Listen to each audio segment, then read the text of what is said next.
In today's episode, myself and Jack talk about how conflict is a natural part of healthy relationships. We look at practical tools for conflict navigation, and commitment and ownership are the keys to a long and healthy relationship. Welcome to Man Quest Define Meaning, where we help men navigate modern life, find their true purpose, and redefine manhood. I'm your host, James, and each week, inspiring guests share their journeys of overcoming fear, embracing vulnerability, and finding success. From experts to everyday heroes, get practical advice and powerful insights. Struggling with career, relationships, or personal growth? We've got you covered. Join us on Man Quest to Find Meaning. Now, let's dive in. So not measured by a lack of conflict, but by the capacity for care they can access when dealing with it. Good afternoon, Jack. Hi, James. Can you explain more? Yeah, I feel like there's a big fantasy in the world that like really strong relationships just don't have conflict, that everything's fine all the time and you get along so well that conflict just doesn't exist. And yeah, I really don't ascribe to that. I feel like the challenge of relationships, of getting two individuals who decide to commit to each other and share their lives, is one of the most difficult and at the same time rewarding things that you can do.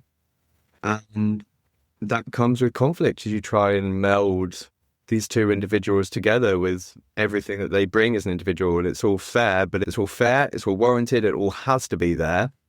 But I do think it's unrealistic to think that's just going to merge, no matter how much you're in love with someone, seamlessly.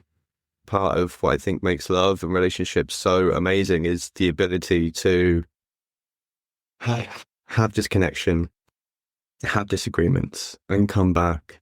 When I say like the capacity for care, it goes two ways. Like, how much can I care for what I want whilst also considering this person in front of me and where they've come from and what they want, and how do we find this space in the middle that is like the beauty? You've got two separate individuals. Both have different boundaries. Both are different people. Somewhere along the line, you're going to have conflict. Yeah. And as we're going to chat about in a minute, it's how we deal with the conflict that matters. And because I used to be what you call a Mr. Nice Guy. So whatever I could do to avoid conflict, I would do it. And I remember in one relationship, she would get angry at me and I would almost cower down, get anxiety, and just say, yes. Obviously, the relationship broke down. And that was, luckily, for me, that's where my proper journey began after the breakup. But it was more, there's always going to be a bit of conflict, and it's how we deal with it. Yeah. And I can resonate with that. I was also Mr. Nice Guy, conflict-avoidant, doing anything to just quell the intensity of it. If that meant I had to say yes when I meant no, or no when I meant yes, then it was a higher priority for me in the past to not be in conflict than it was to gain something from it. So I really resonate with that. And I think that's shared by a lot of people. I think that's a human experience that a lot of people share.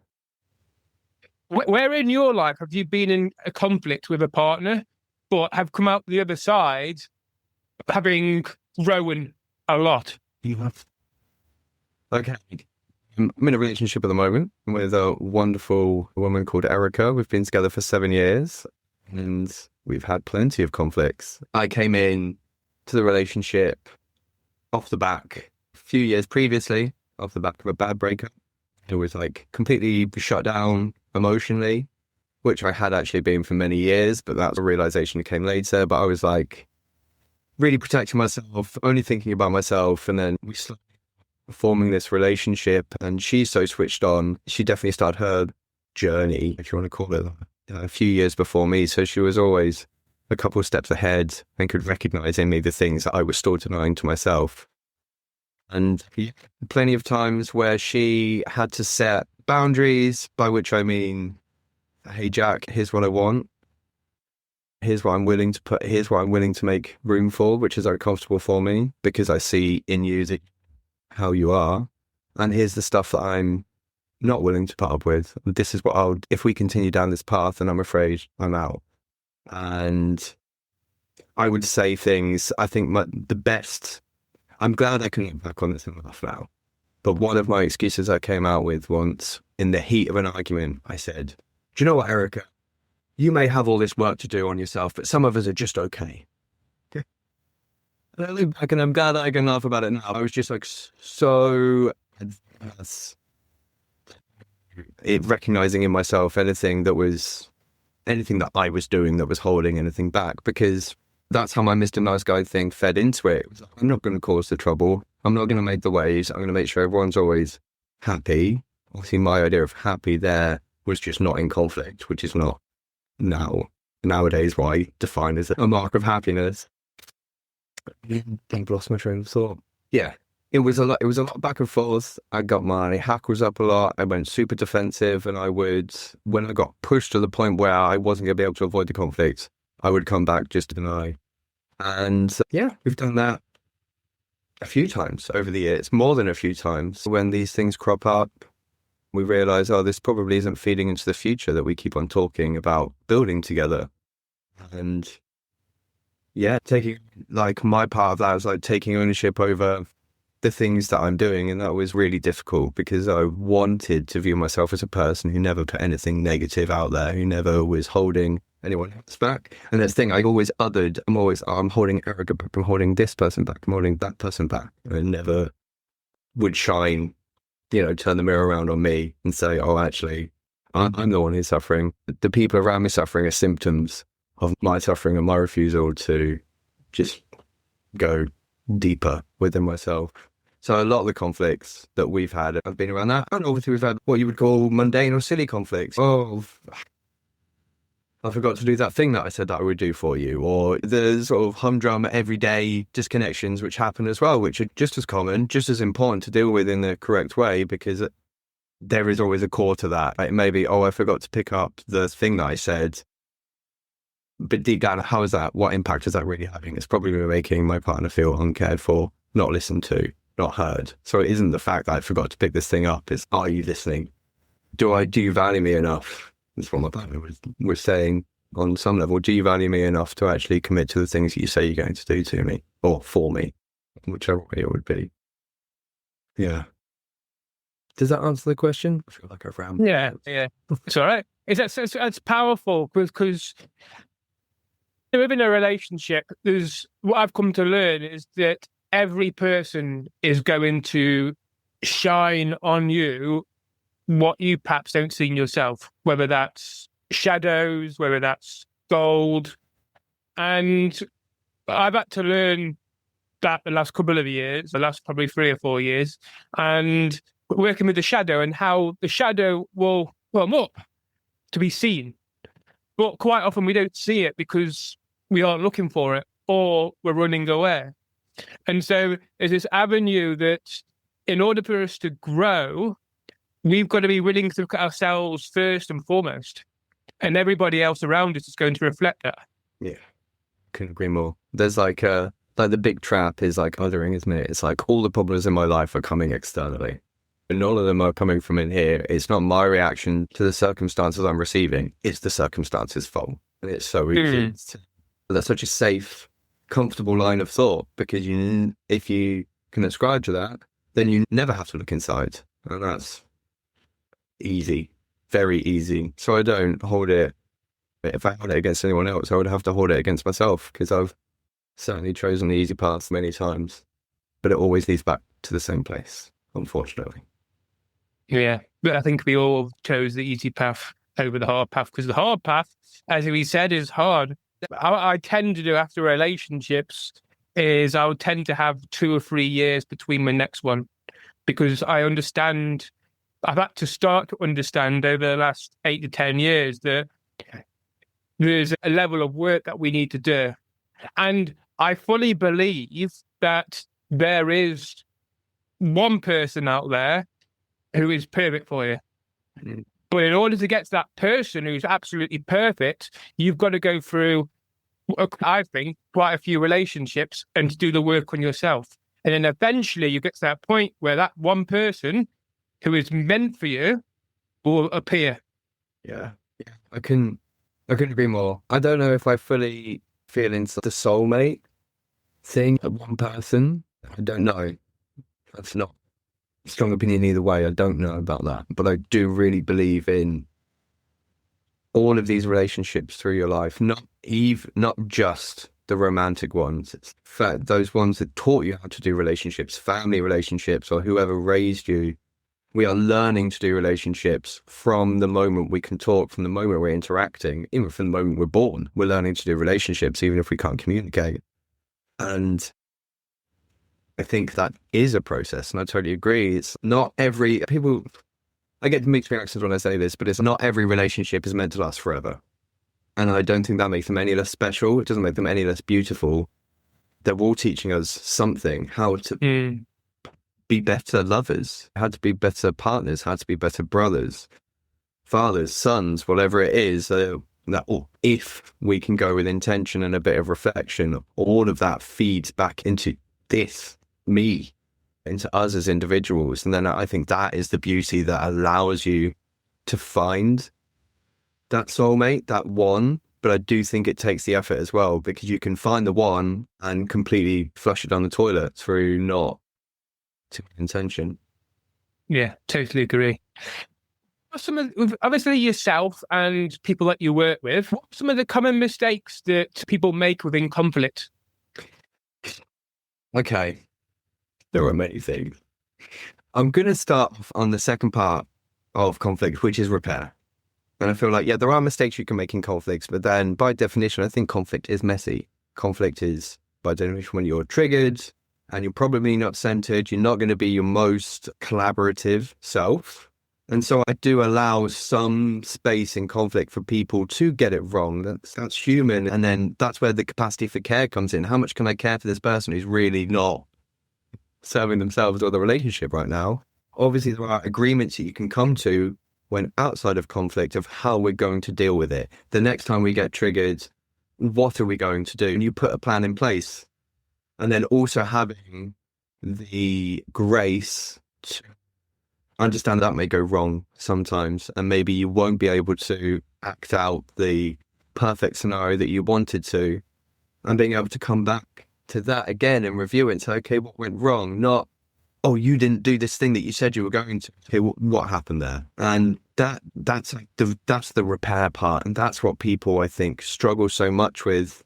I feel like one thing I see a lot of people's version of repair is either waiting long enough for the feelings to become subdued enough for them to just carry on. So you're just waiting for the stress levels to come down, maybe give it a couple of days. You may platitudely say sorry, and then a month later, 2 months later, however long later, you're having the same argument again. Or even if it's not the same argument, you're going through the same patterns whilst carrying out conflict. So there's these states of repair that come back to like homeostasis, to like calmness, but really you haven't actually repaired anything. And that is a bit more water under the bridge. Or you go and buy them a gift. And, oh, lovely, oh, flowers, you haven't bought me flowers in so long. Or, oh, yeah, I really needed that thing. Okay, happy feelings again. Let's just cover up those bad ones. Or, oh, we'll go on holiday and we'll have a really great time together. And when we come back, we'll have forgotten about it all. But I was such a big believer in the body keeping score. And every time we experience conflict in a negative way, we're not only affected cerebrally in what we can express, but it's our body, our nervous system remembers what that feels like, which is why I think we carry so much from our early childhoods, from our early relationships, those patterns, especially around conflict, into later ones, because we're not actually acting out of choice. A lot of it is, okay, here comes stress, this is how I react. Let's say maybe that's a different subject you're asking me, mistakes with conflict, so I will stick on that. I feel like the biggest one to statement it is get a repair process in place.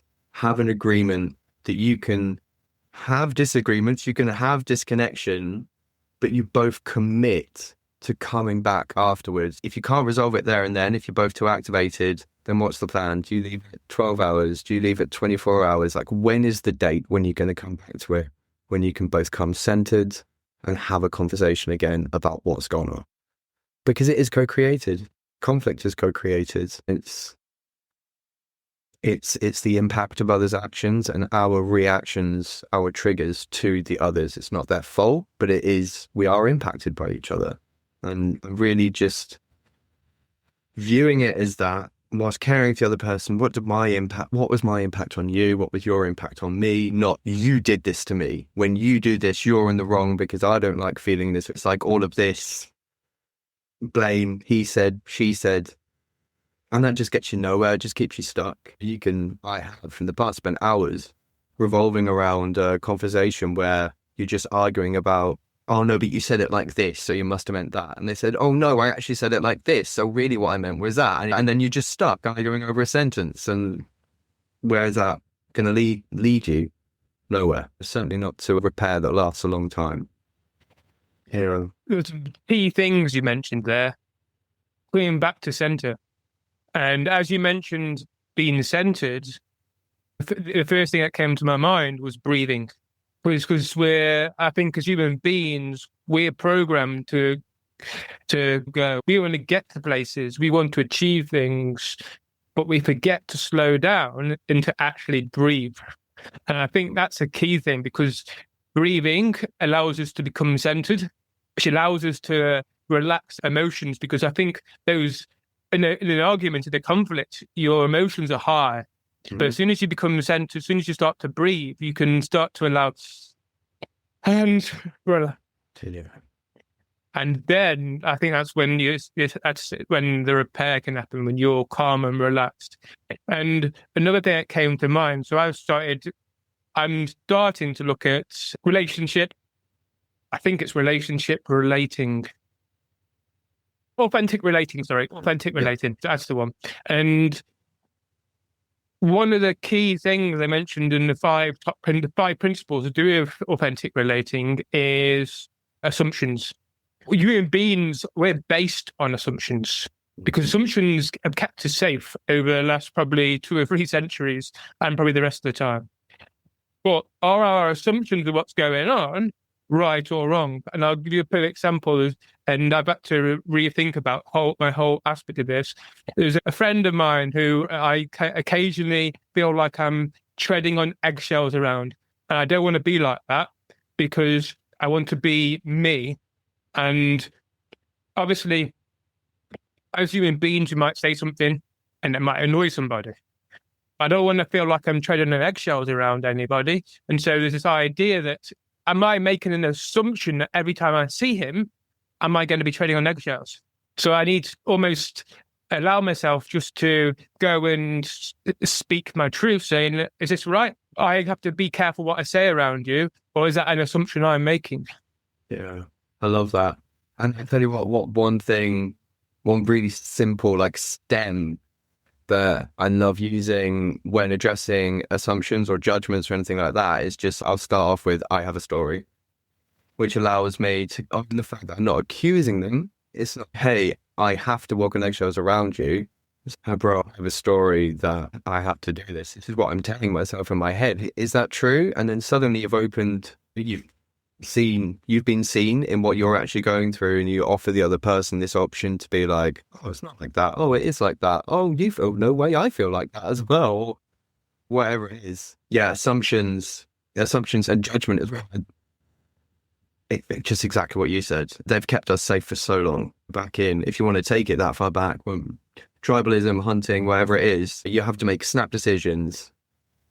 Is the animal going to kill me? Or even modern days, if I walk down that dark alleyway, is something bad going to happen to me? If I get into that car that doesn't have seatbelts and looks like it's falling apart, am I going to have a car crash? We make these snap judgments every day to keep ourselves safe, and they do, unfortunately, maybe a bit.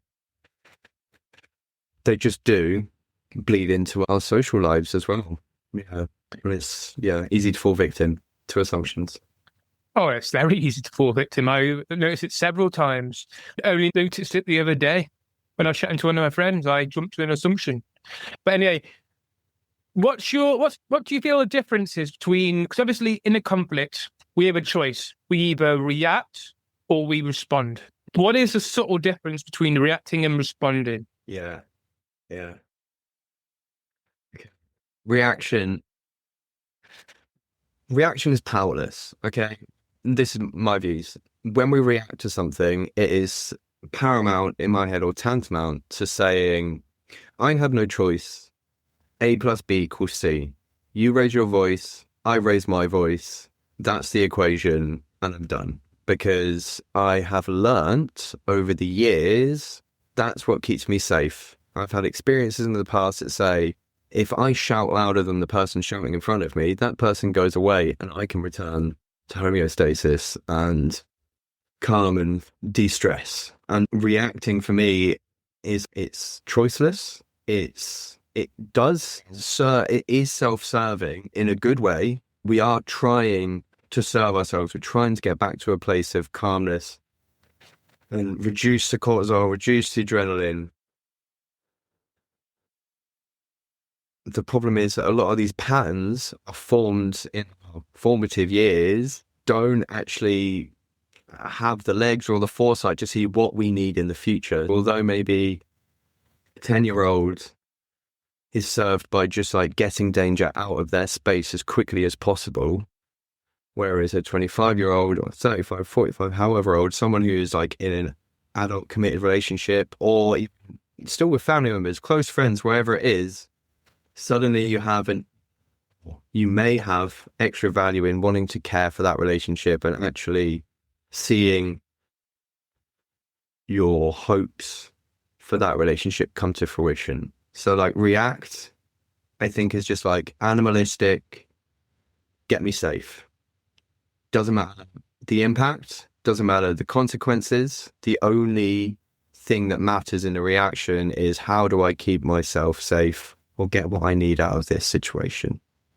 Whereas responding, like holds that in honest, like this is where I want to be. Don't really want to be in conflict. Would love to be more in the collaborative space right now.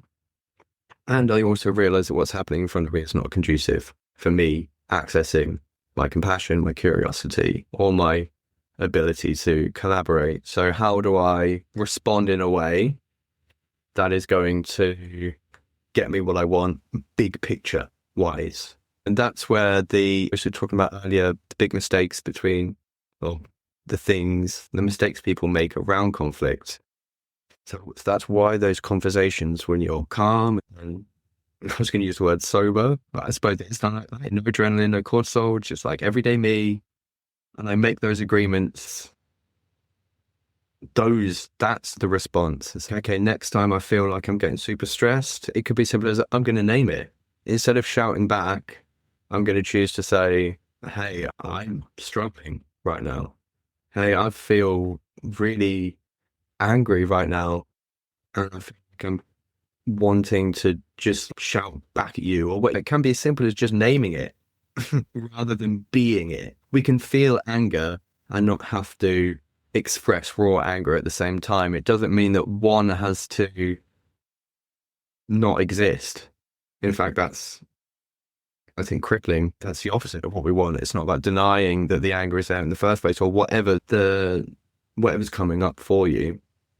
It's like, how do I hold that, name it, and move through this either with the person in front of me or even another great one for response is just, hey, can I come back to you with this in an hour, in 6 hours? Can we talk about this evening? I just need to go and actually process this, think about it, whatever works for you. But it's like putting in those steps and standing up for what you've said when you're not triggered is how you want to be in those moments. Does that make sense? Yeah. And I've got a sneeze coming. I'll cut this out. Rob. Probably not. And obviously, we have reacting and we have responding. Yeah. But how can somebody listen here wants to know how to identify and to move from reacting to responding? How can they do that? I think it comes back to how do you, so this is out of the conflict. Genuinely, how do you feel about your relationships? Okay, let's say it's a particular, you've got one person in mind. How do you genuinely feel about how that's going? Do you want it to be? What's your plan for the future? How do you want to experience that in the day to day? And and then why do you want to feel that way? Why do you want to be that way with this particular person? Like really understanding what you as an individual are bringing to the table and what you want to experience, how you want it to turn out. Then you make those agreements for boundaries either on an individual level, or if you are in a relationship or it's family, someone who you're going to have to, or are just in this long-term thing with, do you feel the same things happening over and over? So it's like, oh, there's a one person who every time we have a difficult conversation, it ends with them shouting at me. That's how it always ends. They flip the handle, then I collapse and I end it, and I never really get heard in the thing that I want. If you can come to that realization, then I suppose you're left with two options after that. You either hope there's an option that works, an option that doesn't work. You can hope that things are going to change with no effort. Oh, they'll change. After this period of their job's really stressful at the moment, they'll be fine after that. Or the house is being renovated, or after the kids leave, or a million things, which is never going to happen. Hope springs eternal and it's fantastic, but it doesn't affect change.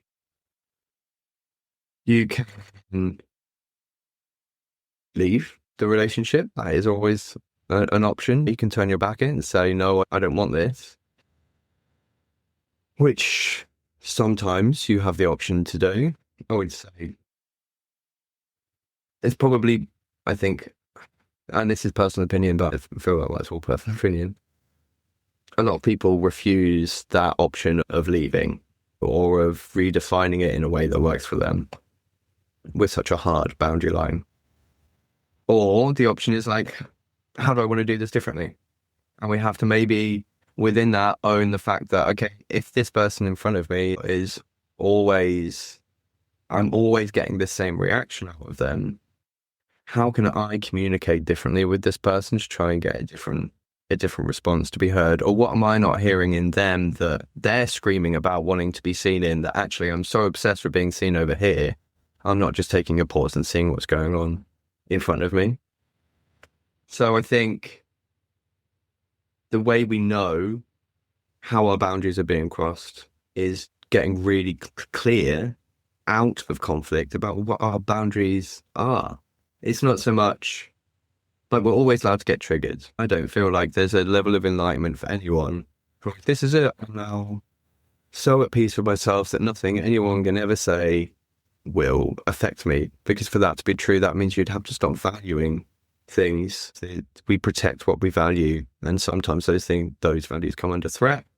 We get triggered, conflict. So I think it is just being a bit more intentional about how we want things to pan out, which may sound maybe a bit too diluted, but it is harder than it sounds.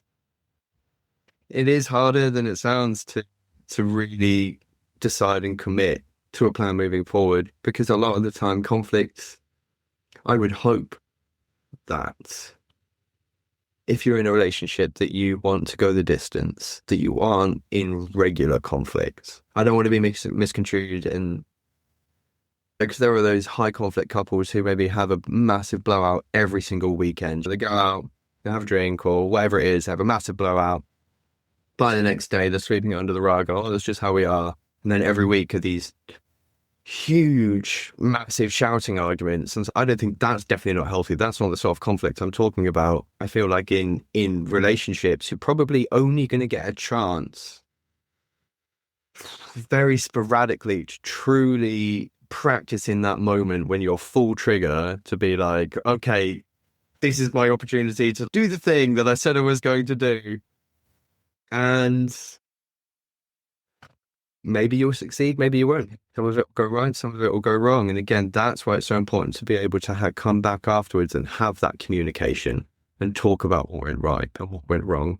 There's like a sentence that my partner Erica embodies so well. It always reminds me, I say always, is great at reminding me when I forget. And we'll be in conflict and she'll say, Jack, remember, it's you and me versus the challenge, not you versus me. And it's, okay, deep breath. Here's the obstacle. And the obstacle includes your trigger, my trigger, the circumstance, the thing that we're trying to achieve, all of that. And here we are as a team addressing that. It's not this thing that's in between us and we're both coming in from either ends, crushing this thing in the middle till the pressure is just going to explode. And yeah, I feel like it's just like a single sentence that I keep in my head that helps me really come back to collaboration. There's one of the other things mentioned in authentic relating is to accept everything. So whether that's yourself, the other person, the circumstance, the challenge, and there's almost like seeing every person, yourself, every challenge, every opportunity as an opportunity to look deep into that and to accept stuff that's good, that you enjoy, that's good for you, but also about accepting things which you find resistance against. Yeah. And I think I've only been reading it a couple of days and it's already got the hold on me. So like in this moment, there's a sense of acknowledging and welcoming nervousness, ability to acknowledge and welcome sadness and overwhelm and all kinds of different things, but also regards to the challenge of the podcast, there could be the acknowledgement and welcoming the better communication as an option. Yeah. I love the word acceptance. And I think that goes, what that's bringing up on me as well is this word reality.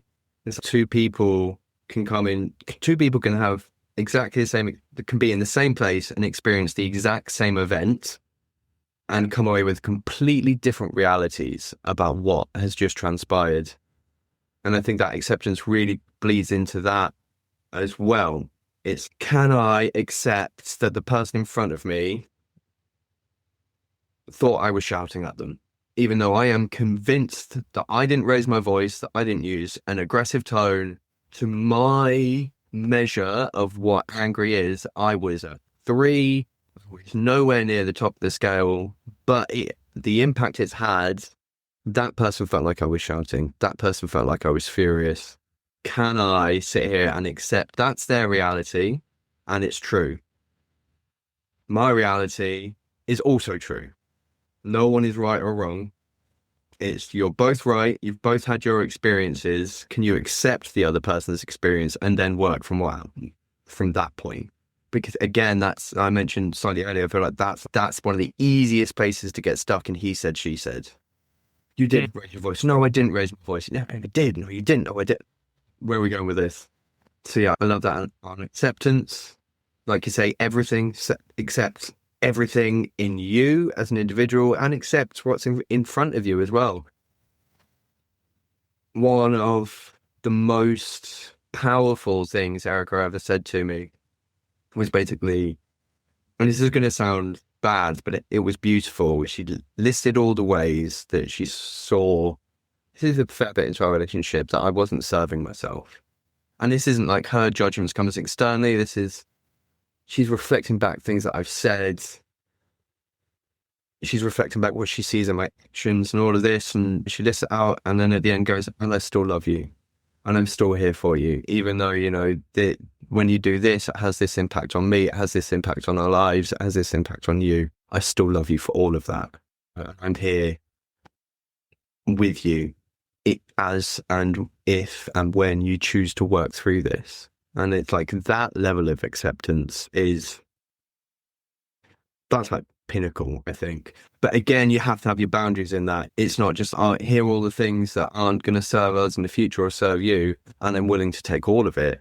It's just in this moment, I see that, I love you, I accept you. If you, and just use my personal experience, it was like at the end of that sentence was, and if you're willing to do the work that you say you're going to do, if you're genuinely motivated to work on yourself in the ways that you say you want to, then I'm here for that. But if you're not, I'll leave. And a lot of people might find that like threatening, but it wasn't a threat. It wasn't like sort yourself out or I'll leave you. It was like, because the things that she would tell about me were big points of shame for me. I was being harder on myself than she was to me. So it's like all of those things that you hate about yourself, all of those patterns that you still do that you can't figure out why you do them and you know are holding you back.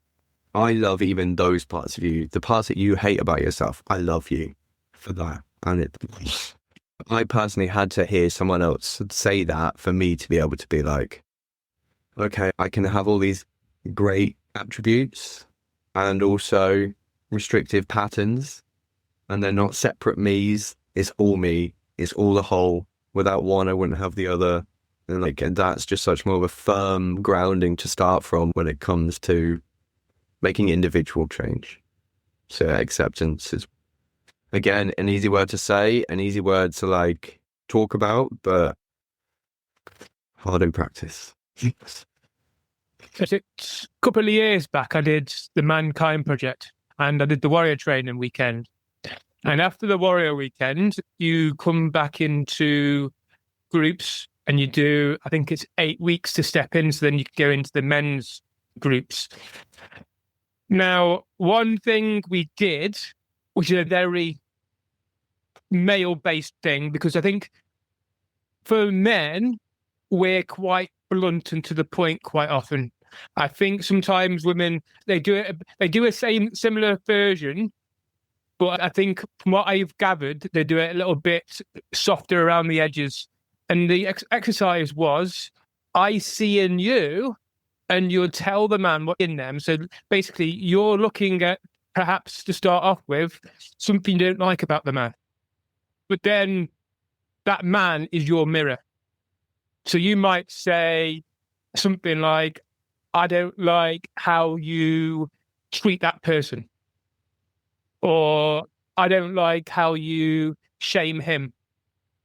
But then the other person has a kind of a shield, and you allow yourself then to see that shame and then go through a process of owning that yourself. And I've seen this in such and such circumstance.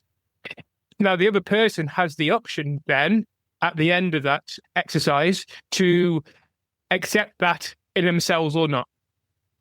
But the whole process is about the person speaking and about him owning his own shadows. And I think we find it quite hard to own our own shadows because our own shadows show the part of us that we don't like about ourselves, whether that's shaming people or it could be you find you might be evil to a certain person. And I feel like we're owning our own evil. And there's that level of bravery to actually step into that and to be able to own them parts takes a lot. But then it's about loving those parts because we have everything within inside us, I believe. Yeah, can't agree more. And like the shadow, shadow, it's like it's there to teach us, isn't it? And it is, in my opinion, it's also leftovers from, I'm going to talk like specifically relational shadow because shadow is an all-encompassing word. But I'm a big believer in a lot of what I would consider relational shadows actually being the strategies and the patterns that we develop to maintain connection as a child. For instance, I use a really simple, let's say, you have parents who say, good boys don't cry. If you want my approval, if you want my connection as your primary caregiver, you won't cry. Which by extension is the parent saying, I'm not comfortable with you crying. It's too uncomfortable for me to see you cry. So that's why I don't want you to. It's not because it's not good for you. It's because it's not good for me. Regardless, that's their shadow playing up. And even though that's a super simple example, like we latch onto that, onto those patterns that have maintained connection in our early years, whether that be good boys, work really hard, always don't answer back. If I'm angry at you, you stay silent and you don't say anything. That's a big part of my people pleasing. My dad was incredibly tyrannical. And so it's like really hard for me to find my own voice as I grew up. And those shadows are like the remnants of those patterns that we developed to keep connection with our parents and keep, our connection with those people who are so important to us, whoever it is who raised you. And I also believe that it's in relationship that those shadows are healed. We can go and we can do the individual work, and you can go to all the retreats and the meditations and treat yourself the best way you possibly can, but you're never going to know until how you've healed or how you can act differently until you're back in a high stakes relationship, whether that be romantic or not. But it has to be a relationship that matters, a relationship that you truly value, because without value, you're not going to get triggered. You're not going to care enough for those shadows to get activated. You're not going to care enough about the connection with that other person to really put that to the test and say, can I show up in this new way, this way that gives me genuine connection, not someone else telling me, oh, don't answer back. It's someone saying, hey, I want to hear what you have to say. That's the relationship I want right now. So yeah, shadow is there to show us so much. And like you say, there's this mirroring thing, like as you were mentioning in that exercise, is can I hold up that mirror and show myself my own shadow? But I just truly believe that it's in relationship and with other people that those get healed. And actually going back to your soulmate sort of comment, the one comment you made earlier, I suppose I do actually believe that we actually seek the specific people who are going to help us heal the specific wounds that we have grown up with. For instance, people who maybe have come from a super aggressive relational background are probably going to find themselves with partners who are aggressive. Again, they are being treated the same way. We all know these people are like, oh, I don't know what's wrong with me. Like the last 5 partners I've had have all been like these psychos. They always just fly off the handles and say, everyone out there like that. No, those are the people that you're attracting. Those are the people you're going to find because those are the situations you're used to. Doesn't mean it's good for you. Doesn't mean you like it. Doesn't mean it's serving. It means it's familiar and comfortable. And comfortable is like a bit of a trick word in that. I love the word familiar, but it's like if we're used to having high levels of stress in all our relationships, then we will become comfortable and familiar with always having high levels of stress to the point where we're just numb to it. And I think we carry these things for as long as we don't address them. And I think that's why I'm a relationship coach. That's why I love it so much, because it's my true belief that we all come with that. There's no such thing as just having the perfect upbringing, and nor should there be, because at some point we have to learn the resilience to address our shadow. And it's just so important and beautiful. I love that about relationships. And that's why I love conflict and repair. It's all part of it. It's all healing. We're teaching our nervous system that it's okay, because a child can't do that. A child can't teach their nervous system that it's okay. And that's our responsibility as we get older. Yeah.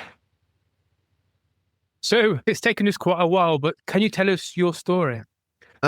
It's like a hard one where it's been. Okay, so as I mentioned, my dad was alcoholic. In fact, I've got a big history of substance abuse throughout the family that I was completely unaware until I went counseling for the first time, which was just after COVID, which I had like my biggest dip. That was one of my lowest points just after COVID, and pointed out that, in fact, essentially my entire family deals with their problems through substances, mostly alcohol. Mine was weed. There was alcohol, but I've had multiple family members die from the ramifications of being alcoholics. And So yes, my dad, dealing with his own trauma, never had the opportunity to, was like super tyrannical and just a bit of a broken man growing up. And that led me into big people please. I was super sensitive, emotional growing up, as I later realized my father was as he was a child, but his dad fucked it all, messed him up. And anyway, that's how it bleeds down. And he really did try his best. Anyway, this isn't becoming about my husband. It took me, what I'm trying to say, that it took me a long time to reconnect with my sensitivity after having it very much squashed in my formative years. And then it was around, no, maybe a year or two before COVID, I went on my first men's retreat, which blew my mind. I had never experienced anything like that before. Being like 30 guys, all walks of life, everything I can imagine, coming to deal with all walks of obstacle, whether that be relationships or self-exploration or drugs or whatever I can imagine. And then just this air of doing the work, like we're there to do the work, but zero expectation of how you show up. You could be 100% authentic and you'll be welcomed in. You want to do the workshop? Do the workshop. Don't want to do the workshop? Don't do the workshop. By turning up, we've all made our commitment here to try and do the work. But if it's really too intense for you, that's fine. And everyone did all the workshops. No one ever backed out of anything. And I got to the end of that week and we were in our closing circle and we're all making our commitments to what's the next step? What's our accountability step? And it was in that moment that I need to work with people. I have to work with people. This is just blown. I've never felt so fulfilled in my entire life. And I wasn't even facilitating, hosting, anything. I was just there as a member of the participants, but just having connected with the other brothers and just seeing the power it had on them and feeling the power it had on me. Wow, okay, this is definitely something that I'm going to pursue. I didn't know what it looked like then. And this many years later, maybe 6 years on, I really only feel like now that have started fulfilling that promise to myself then. But these things take time and it's been a wonderful journey. And I would say also, apart from the individual men's work, my partner Erica has just been pivotal in my ability to explore. One thing that has become very apparent to me over the last however many years as I've been training and helping people is I'm only able to help others as much as I'm able to help myself. And there's been such a real motivator, and it's so true. If I'm in denial about X, Y, or Z, how on earth am I going to go help someone else who's in denial of X, Y, and Z? How on earth am I going to speak from a place of authenticity to help that person move through this particular obstacle? So yeah, and again, that bleeds back into the relationship part of it. Erica has been just, there aren't enough nice, powerful words to describe how lucky I feel in one sense. Almost, now maybe that's still a part of my worthiness that I need to work on. It's like, I almost feel like this is luck, like it's been given to me from the universe or whatever, but I put in plenty of effort to make this work and to work on myself. So it isn't all given. It's never all given. Nothing is given.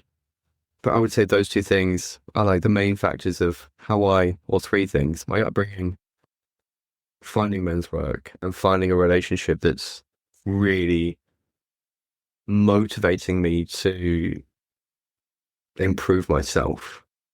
Yeah, how I found myself here right now, talking to you. Yeah. Here we are. So you mentioned a couple of things. So earlier on, you mentioned about commitment. I remember after my first major breakup, which led me onto the path. I believe the path, the journey, whatever you want to call it. The main thing that I did after that was to commit to never be in that same place of my lowest point ever again. And I feel commitment is such a strong word, because we have this idea of we have to commit to doing something. So we have to commit to a job. We have to commit to paying off our house. To commit to looking after kids, that kind of stuff. But there's something deeper with the word commitment, and I think with regards to commitment, there's a level of you've said a few times ownership, and I think you were mentioning about in order to progress, you've got to be a place of taking ownership of yourself, which is such a key thing. And so, what is your definition and take on ownership? Okay. I'm gonna steal. Have you heard of a guy called Jason Gaddis? No. He's a wonderful relationship coach and psychotherapist and mentor, and I actually did 2 years of training under him. And I now associate the word ownership with the word authorship. He's talking references, he talks about victimhood and authorship, but it's all in one. And I feel like we really have to trust that we are in control. We do have a choice going forward.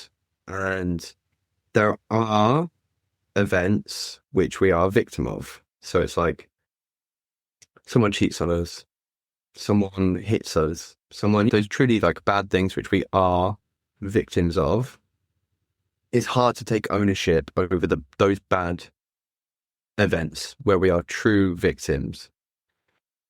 But the author side of that, the ownership, the authorship of that is, okay, I find myself in this situation. What do I want to do next? And that, for me, like that one question is ownership. It is authorship. Here are all the things that I've experienced. Here are all the impacts I have. Here's what I'm carrying. The good and the bad. Don't know those words. The comfortable and the uncomfortable. What do I want to do next? And that's as simple as it is for me in ownership as a statement piece. What do I want to do next? Do I need to turn around and make amends for maybe some of the things in the past? Is that holding me back? Do I have these thoughts going, I really wish I hadn't done this, really wish I hadn't done that, or whatever? Is it something in the future? I never want to experience a relationship like that again. I never want to be abused like this again. I never want to be used like that again. I want to create this. So it's like this ownership is really realizing that we have the power to build our future. I always try and want to avoid being super cliche when I say that. It's like, oh, anything is possible. The world is yours. But it's like, on some level, yeah, actually, anything is possible. You don't want to have bad relationships anymore. You can make that happen. You want to be more financially comfortable. You can make that happen. You want to live in a different country. You can make that happen. You want to make amends. You can make that happen to a point. It depends what your idea of making amends is. If your idea of making amends is this person has to forgive me, then that is something you don't control. You don't control other people, but you can go and admit to the impact of your actions and then leave it in their hands. And if they want to forgive you, they can forgive you, or so on and so forth. So I think, yeah, as simple as it is, ownership is about choice and reintroducing choice. And it's the respond thing we were talking about earlier. Reaction, there's no ownership in reaction. You can own that you've had a reaction, but react is like victims react. Oh, this thing's happening to me, bam, I'm going to react this way. And authors respond, I'm perceiving this thing. How do I want to respond to this? And also both are, again, I want to say both are fine. We will all feel victims of things sometimes, even if at a later date when we really think about it. So actually, I did have a part to play in that. Here, this is a ridiculous example, but this is the one that Jason used to say. And I always used to love this because it's a completely out there example, but it really illustrates the point. Is let's say your car gets stolen. How do you take ownership over your car being stolen? It's not your fault. Someone else has come into your life and done this really horrible thing. And I could have got a steering lock for the wheel. Actually, I got 2 cars, probably didn't actually need a second car. I probably didn't actually have to have it. Could I next time buy a car that has a better security system? Could I put a tracker in my next car so if it did get stolen, I would know where it is? Instead of just sitting there being like, I'm the victim of a crime, it's been like, okay, retrospectively, could have made these decisions. And even if that wouldn't have helped in the future, I can make these decisions to make sure it never happens again. So there's the ownership piece. It's not, oh, I hope no one ever steals my car again. Oh, I feel so bad because I didn't deserve this. It's what can I do in future? And it's like very hyperbolous, that example, but I love it because I do think it illustrates just choice, just reintroducing choice. I love that. And it's not always fun. Sometimes it really isn't fun. But it's so important. Thanks for tuning in to Man, A Quest to Find Meaning. If today's conversation sparked something in you, take a moment to reflect, then take a step. Remember, real growth comes from action, not just insight. If you found value in this episode, share it with a friend, leave a review, or reach out and let me know what resonated. Your feedback helps shape the journey we're on together. For more conversations like this, make sure to subscribe and stay connected. You can also follow me on Facebook, Instagram, TikTok, and LinkedIn for updates, tools, and upcoming guests. Remember, it's not about having the answers, it's about daring to look.